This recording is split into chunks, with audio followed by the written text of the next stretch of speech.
बबली, चाची जी, आप तो माँ के पास ही थे ना। बताओ ना मेरी माँ ने और क्या कहा।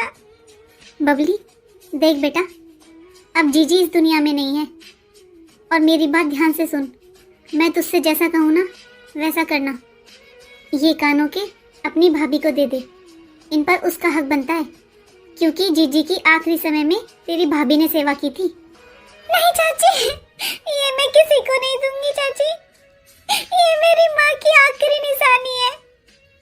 ये मैं मरते दम तक अपने पास रखूंगी चाची।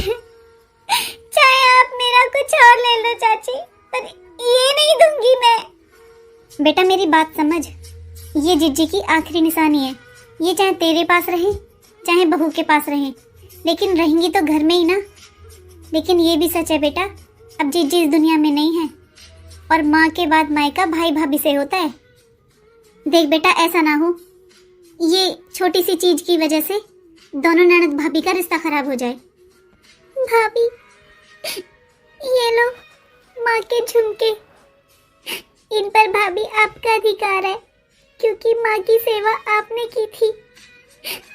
उनके आखिरी समय में आपने बहुत सेवा की थी माँ की, तो इन पर आपका अधिकार हुआ भाभी। नहीं दीदी, ये माँ जी की आखिरी निशानी है और अपने आखिरी समय में ये वो आपके लिए देकर गई हैं, तो ये आप अपने पास ही रखिए।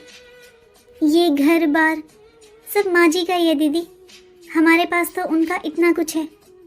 ये छोटी सी चीज़ वो बड़े मन से आखिरी समय में आपको देकर गई हैं, तो ये तो दीदी आप अपने पास ही रखिए। भाभी, आप चाहे इसके बदले में मुझसे कुछ भी ले लेना, मेरी कोई भी चीज ले लेना। बस इन्हें कभी मत मांगना भाभी, ये हमेशा मैं अपने पास रखूंगी। मैं तो वैसे ही इतनी बदनसीब हूँ जो आखिरी समय में भी अपनी माँ के पास नहीं थी। अब किसके पास फोन करूंगी मैं, किसको अपना सुख दुख बताऊंगी मैं।